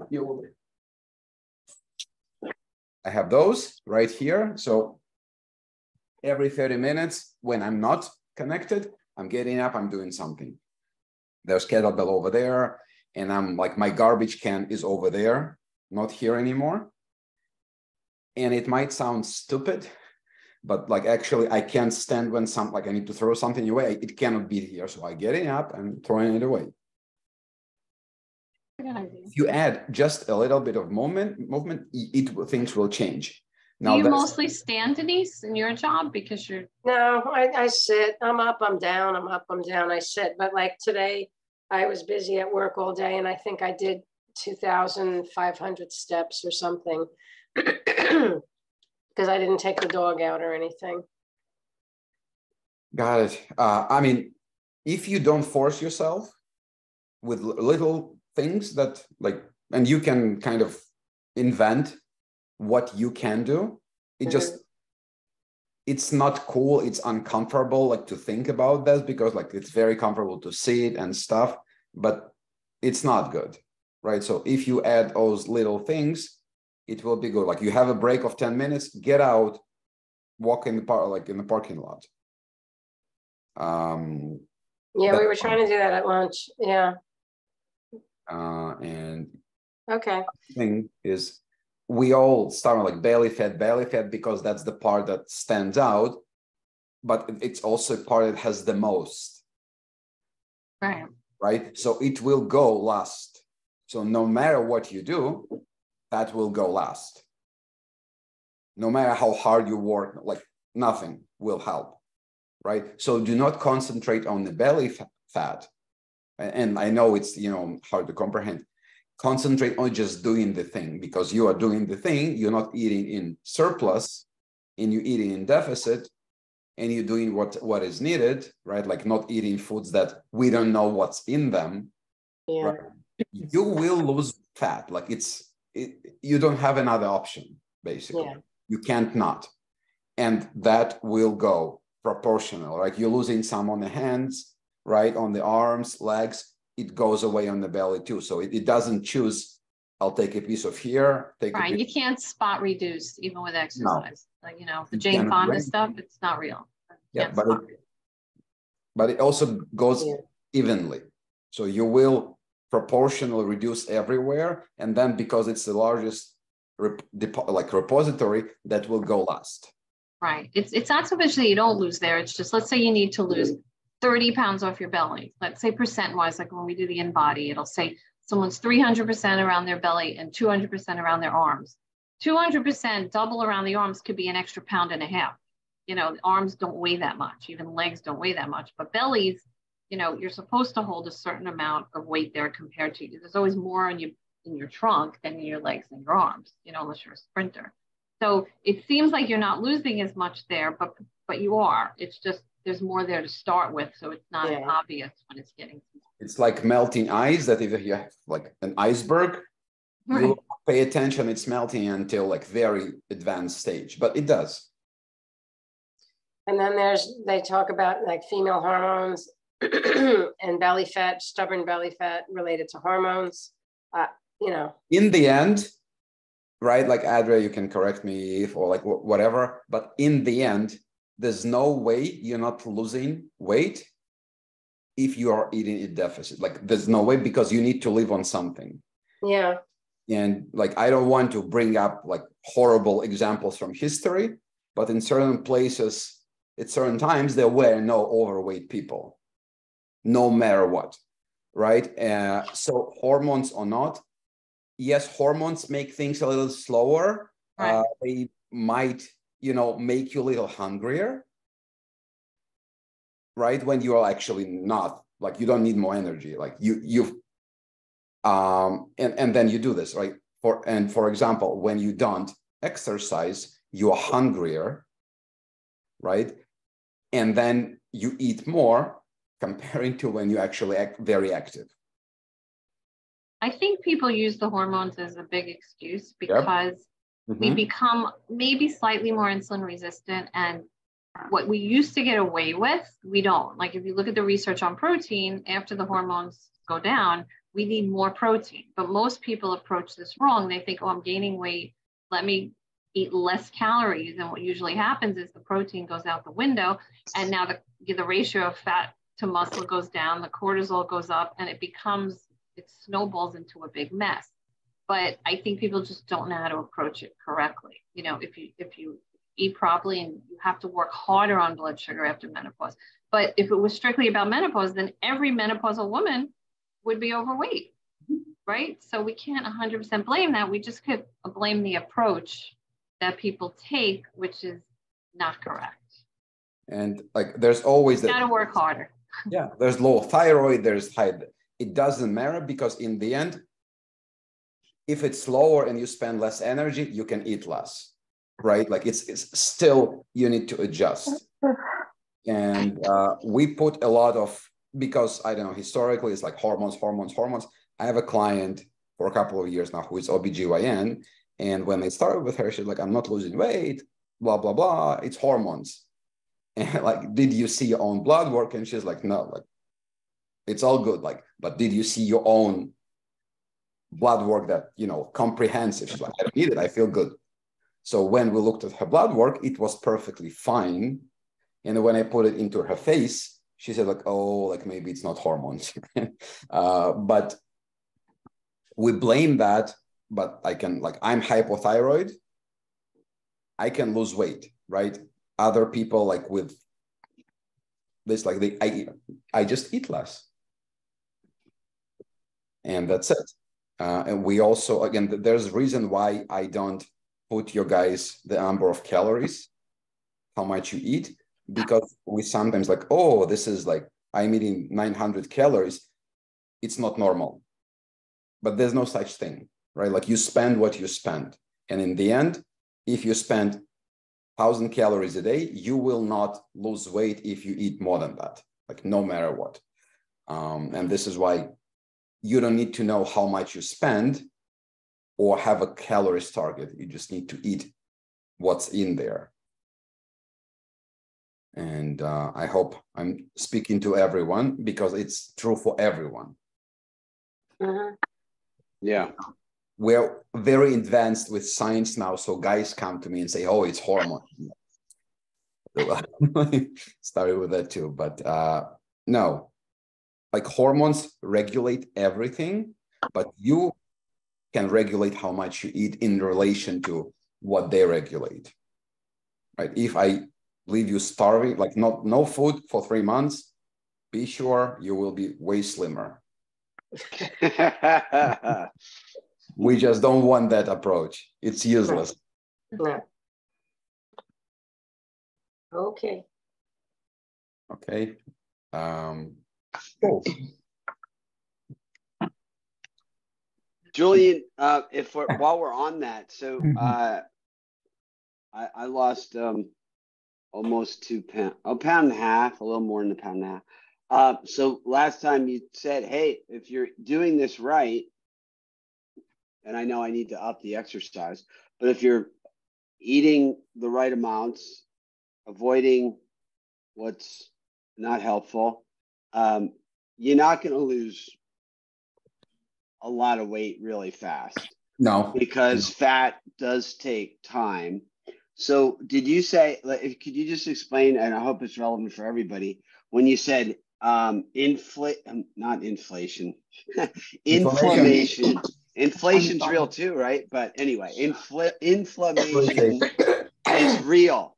That's what you said in my little note. Inflammation is real. And it was in the context of maybe losing a pound and a half, 2 pounds versus maybe losing more. Could you comment, or Sure. Does that make sense? Yeah. Sure. So, and again, I can't define it as a rule, but 90% of people who eat Western diet, when they go to the way that we are trying to make you eat, right? And they do it completely, meaning like there's no cookie here or like something there once a week, but like done, disconnected. After a while, you start losing a lot of weight. And you can see on people who eat consistently, like, you know, like, and almost all of you have experienced that. And this is why Jim is asking that is, oh, like it was 2 weeks, I lost 8 pounds. This is real. And people also get used to like, oh, like it's going like, it's 8 and then it's 6 and then it's 8. Very nice honeymoon. People get excited about this. And then boom, it doesn't work anymore. And then it's flat, or maybe it's trying to go up and down, maybe up, and a little down. And then people say it doesn't work anymore. Like this thing doesn't work, or I'm broken, or whatever. And happens is in the beginning, you like, obviously you are losing fat, but the amount of energy you spend a day is negligible. Like it's really, really negligible. So there's no way to spot fat loss from day to day. Like it's impossible, because you're like, if I'm drinking this glass, it's 1 glass of water, it's way more than fat I will lose a day, even if I'm starving, like not eating anything. So we can't look at those things. We are losing a lot of water, and this is weight is going down very rapidly in the beginning. Again, if you actually do restrict carbs. Right. If you do not, that doesn't happen. So even if you're in caloric deficit, you will lose weight very slowly. And the older we are, the less energy we spend during the day. And the amount of exercise, it's like, it doesn't really matter. actually. If you're losing, like if you're in caloric deficit, the amount of exercise will give you a little edge. So deciding to exercise for weight loss is a bad idea. Okay. Unless you're committed to exercise for other reasons, like to live normal life, basically. Mm-hmm. Can't look at the exercise as like how many calories you burn. That's what people do wrong. And then they think, oh, I can eat extra 250 calories because I got on the treadmill and it said I burned 200. And I didn't believe him when he first said that. Like I was giving people extra. And it, you know, when I figured out their chronometers, but it doesn't work. It really doesn't. I don't even count their exercise. I mean, I guess if I have someone like training for a marathon, obviously we got to give them more food. But what most of us are doing, you know, the kind of exercise that we're doing, it really doesn't make a big difference. I haven't seen anyone who I didn't take it into account lose too much weight where it wasn't good for them. Like, oh my God, I'm starving. It just doesn't happen. Even like that kid we're working with, Michael, you know, we cut his carbs. This kid was eating like he was going to the electric chair, just all over the place. And he never gained weight really because he would swim 5 hours a day on the swim team. But then he just stopped doing that and he started working out in the gym, like an hour and a half. He works that hard. And he kept eating the way he was eating, and it did not work for him. And now he's still working out. You know, he did a lot less calories, a lot less carbs, and he's doing great, you know, on the fewer carbs. So that's a normal amount of exercise in a young boy. So if it worked for him, I think we all have to realize that. Yeah. I mean, I hate to tell people that exercise doesn't help with this because people say, okay, then I want exercise, like, which is stupid. Right. No. Well, it helps. It does help with the hormones. It helps with the adrenals, and it helps with having more muscle, which is better for your metabolism too. In the end, it does help. It's just not directly burning your fat, right? That's why when you put in your information on the treadmill, it's not real because they don't look. Let's say you're someone who's really fit, you know, you weigh the same, but you work out all the time. You're not going to burn as many calories as someone who's not as fit, believe it or not, because it's a harder workout for them. You know, you've gotten so conditioned that you're not going to get as much of a caloric weight loss as those people, which seems like should be the opposite, but that's not how it works. And the fitter you are, the lower your heart rate will be, the lower your metabolism will be. You just don't burn that much. So it's all counterproductive. And I heard from people like, oh, I'm not going to exercise because it slows down everything. No one to speak in that department. But you lose the water, and it can be a lot. And the more inflammation you have in your body, the longer that honeymoon will be. So people get got it. Yes. And then eventually you lose all of that because inflammation is water. Glucose that you hold is water. Your kidneys don't really work well when your insulin is high. So it doesn't filter out everything. So like you're bloated and whatever. And then all of it is gone, right? Ideally at some point. And then that's it. It's not going to go this way. You will, like, at best, if you are very active and doing everything right and eating by the book, you will lose a pound a week until you get like, I cannot lose a pound a week. Like I can't. Half a pound, maybe if I'm getting right, because my body doesn't want to give up. Like if I want to get leaner, I need to do things that I don't want to, but I can, right? So everyone can go and die from anorexia or something like this if they really want to, but that's not the goal. The goal is to be healthy.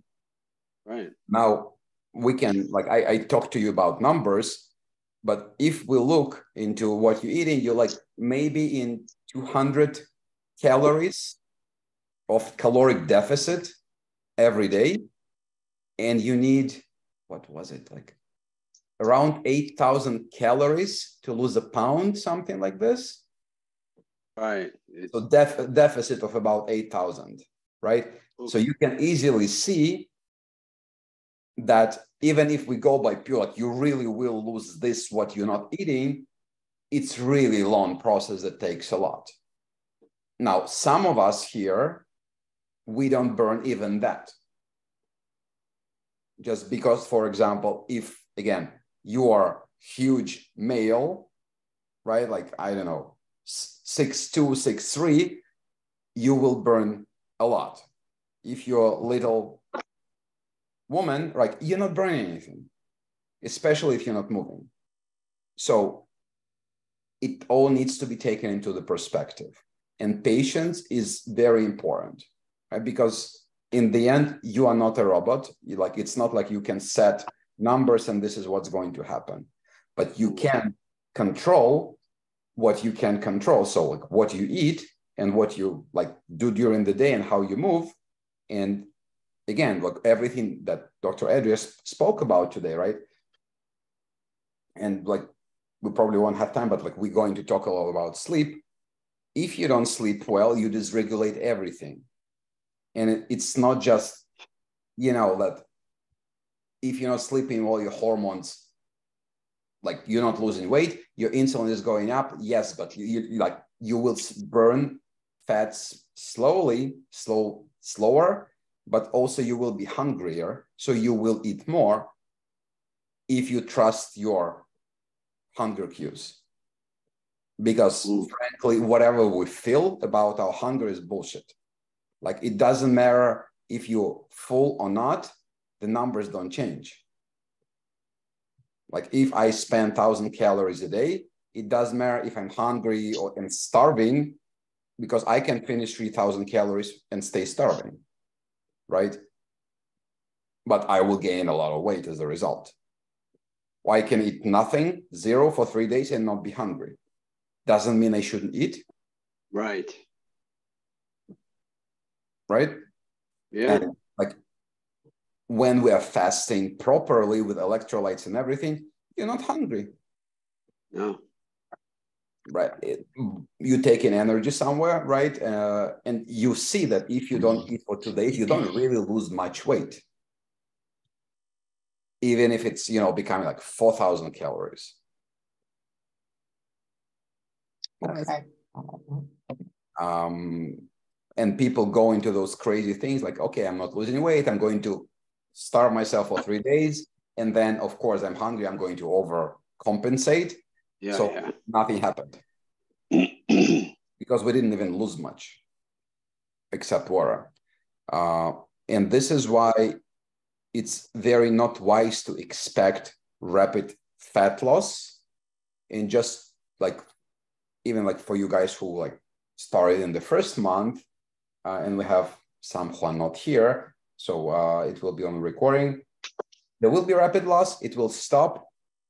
But when it stops and you check in yourself and you're like, I am eating by the book, then you actually know this is where I'm actually losing fat. Mm-hmm. Before that, it was water. Now, here's the downside of weight loss, and here's going like the bone density, right? Where like community that we have too, if you do not eat enough, especially protein, if you do not exercise, large chunk of the weight is bones and muscle, and maybe less of a bones, but if you don't use them, they're going away. Bones are 50% protein by volume. So people don't realize how important it is. Yep. That too.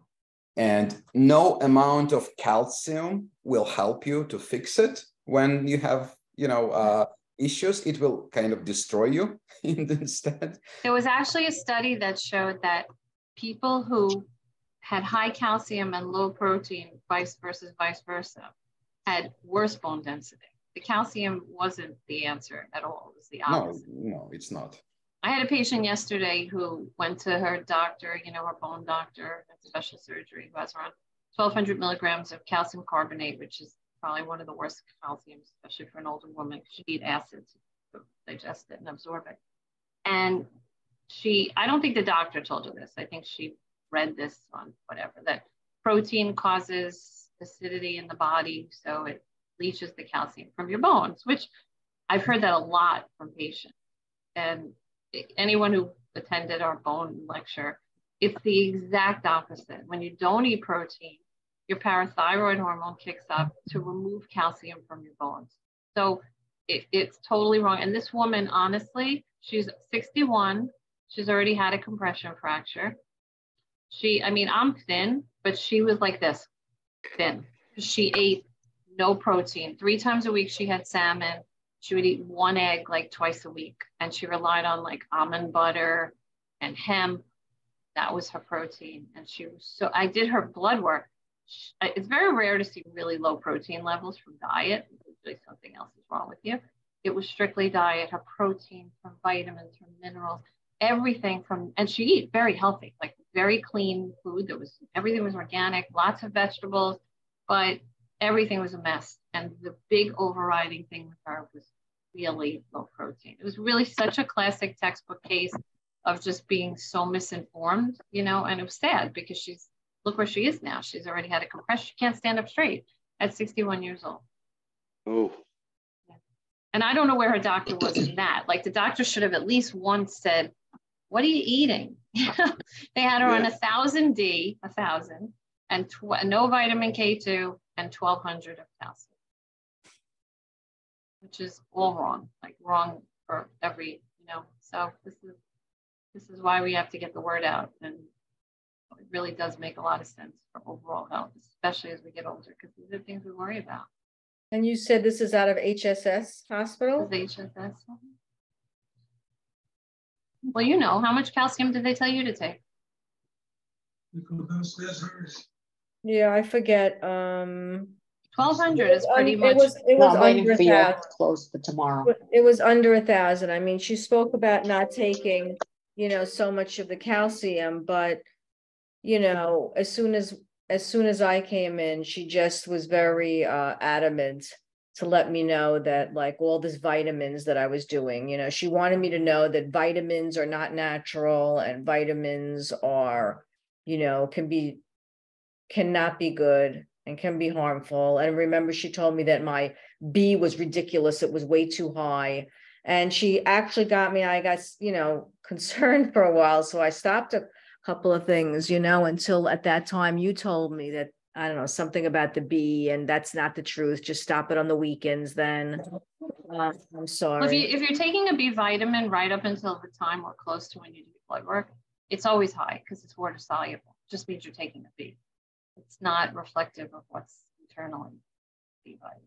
But, you know, the 1,000, the low D with no K is also a really big mistake. And then magnesium ties into that. So magnesium, zinc, you know, silica, there's a lot of good things you could do, but this is why people have so many problems, because there's nobody giving them the right information. And the information's tough. Like when I did all the research for the lecture with the calcium, it's tricky because these studies are not done well. You know, they're done with, they don't tell you which form of calcium they're using. They don't tell you, they don't necessarily include D or K. So you don't know when there's cardiovascular risk with calcifying your arteries because it's not combined properly. But diet is the best way to get calcium. That's where she's right, but not what you think, not just drinking milk all day. You know, you have to have your sardines and you have to have fermented dairy. So most of the smarter doctors now are saying, you know, if you want to get to 1,200, although that's still a little high, you know, at least half should be from food. But this particular patient was off all dairy. So the doctor just presumed she's getting no calcium from food. So she was on the 1,200 milligrams.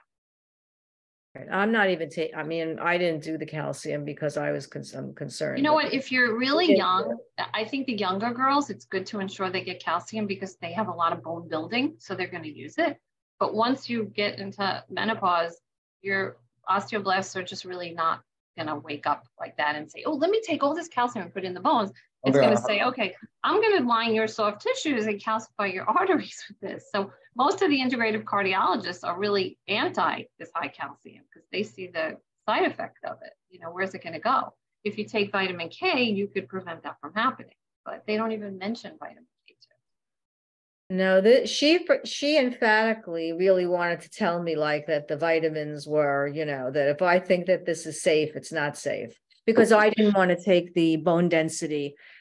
That was the thing. She wanted to know I'm concerned about taking bone density medicine, but I'm not concerned about taking all these vitamins. So I was like, no, you know, I don't think you can compare this to Prolia or Forteo. But I don't know. So I'm taking nothing. But then your bone density was okay last time. Hoping remember? for the best. Your last test was Well, it was just the same. I mean, my Right, bone but density, she, you know, you're stable. I guess. I mean, it's not okay, but it's Well, right. I'm You know, curious to see your next one now that you're doing all the exercise and eating like this. I'm waiting. I'm going to be scheduling that. So, and I'm changing. I know they say not to change, but I'm going to NYU because they have a newer technology. HSA has it TBX. also, but my insurance doesn't take it. Yeah, they do that. They measure the trabecular bone Mhm. as well. I mean, anyway, that's not where I have it. I have it in the hip, you know. So, yeah. So I'm scheduled to take that again to see.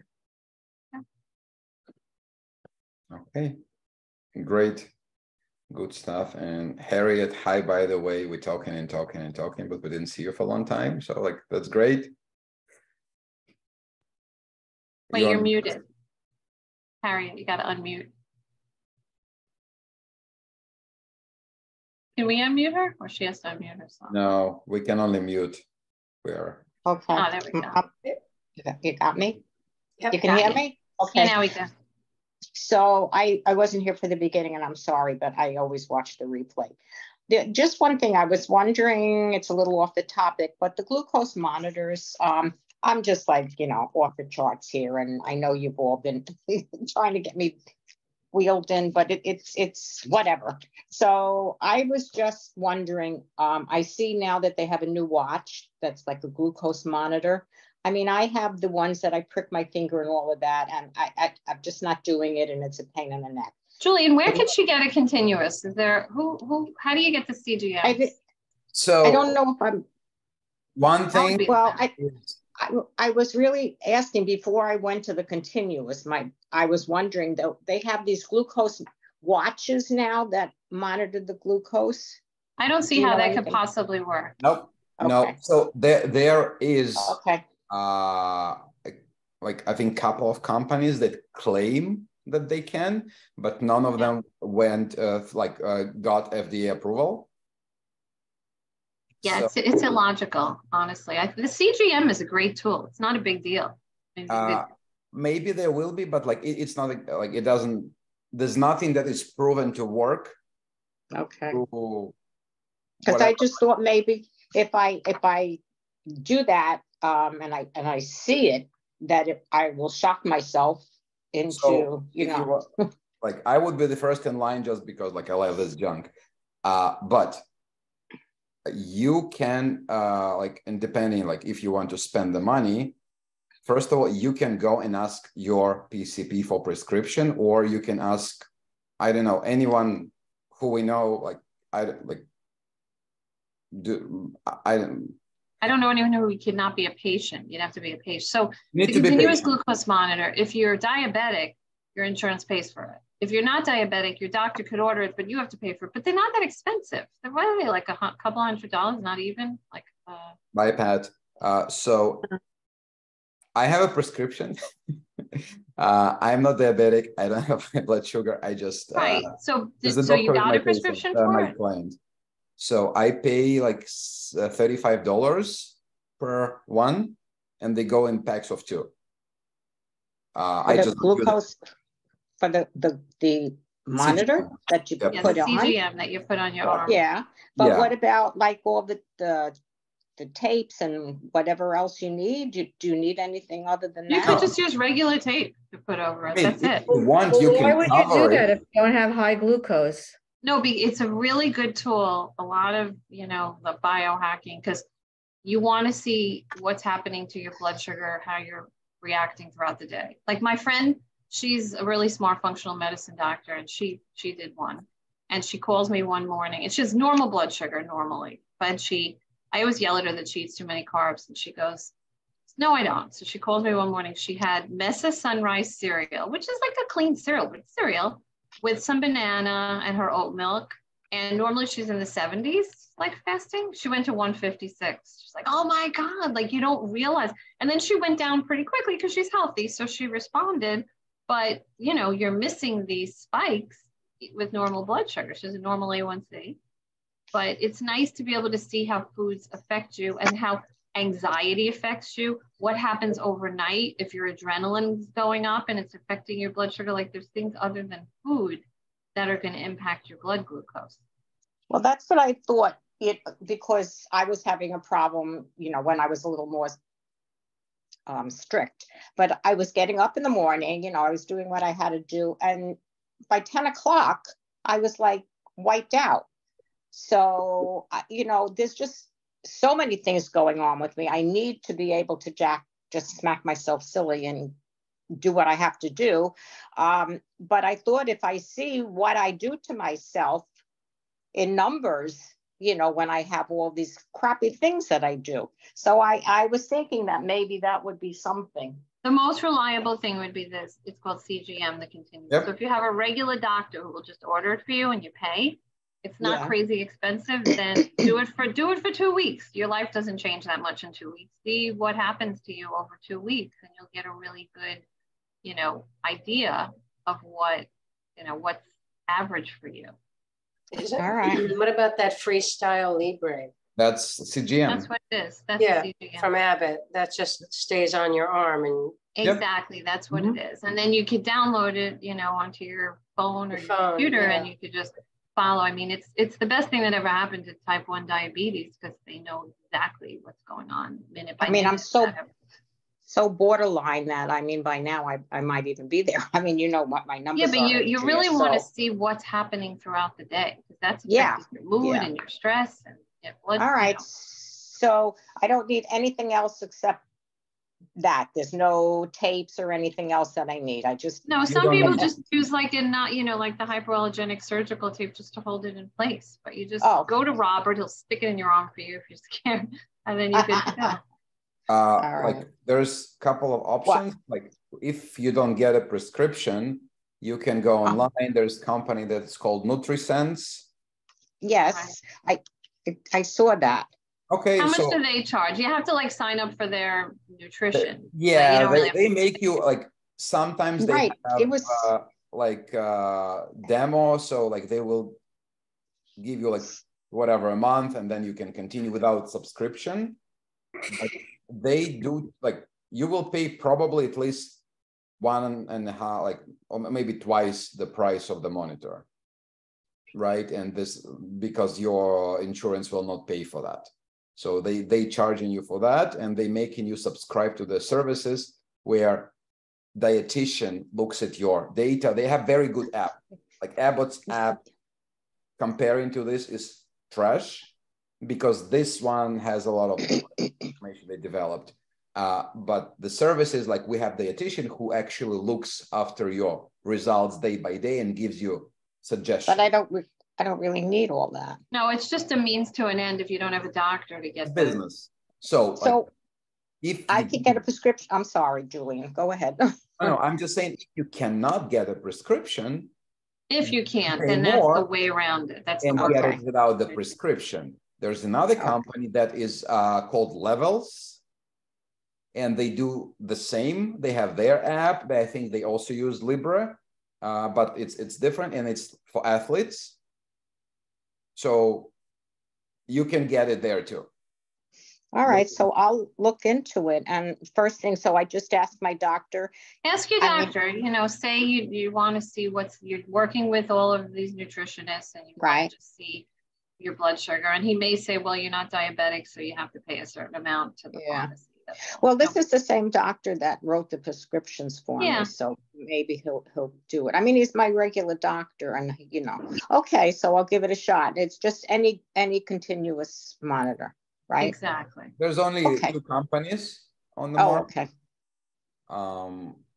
That's basically there's Dex. I think everyone should do it. Honestly, I think it's an eye opener. It will be in normality. I give it 5 years. Yeah. Right. With everybody doing it? Yeah. Yeah. Well, diabetes is on the rise. I know. Sure. I know. Here's the thing. All right. It's not just about diabetes. I wake up and I want to know what happened at night and what, it tells you a lot about. It's the stuff that you're not controlling that you want to be able to see what's happening so you can see where you need to. And you can see what certain foods do to you, even if you think, oh, there's nothing in it. And you eat something like no sugar, no fiber. You have that, and like your sugar, like. I had a patient once who was diabetic, and this was before they had the almond milks and the coconut milk. So the only unsweetened milk that was non-dairy, she couldn't do dairy, it was like a disgusting soy milk. It was like sand, it was brown, it had no carbs. It was, I don't know how she did it. And every time she ate, she had that. There was nothing bad else that she was having with it. Her blood sugar would get really high. And we finally figured out it was a food sensitivity. It was causing inflammation for her, the soy, and her blood sugar was going out. And there was 0 carbs. And she was diabetic. So we were expecting, we thought it was the product. It wasn't the product, it was her. So that's where, like, sometimes things that you would never suspect are a problem. This is how you that's personalized medicine, how you figure out what works for you. Okay. Well, because I need all the help that I can get. So maybe if I can shock myself into it. Harriet, you can just buy sticks and prick your finger. I tried doing that, and I just don't know, they're telling me before meals and this much after meals. I have everything. I bought that. Before meals in your case is not so important. Before meals is for someone who's like medicating for diabetes. So you want to know how much insulin they're going to need based on going into the meal. What you want to see is how the food's affecting you, but it varies, it could be 1.5 hours, 2 hours. You don't know when you're peaking.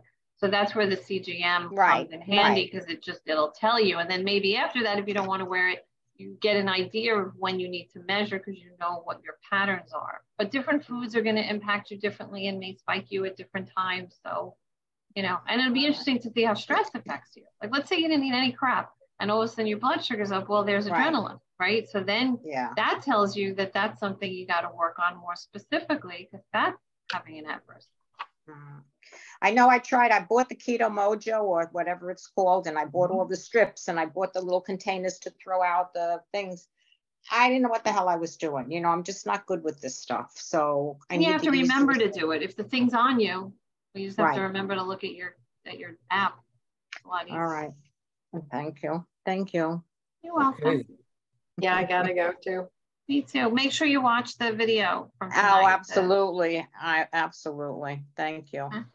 All right, cool. All right. Thank you. Bye, guys. Everybody. Have a good week, everyone. Have a fun holiday. Thank you. Thank you. Bye. Bye-bye.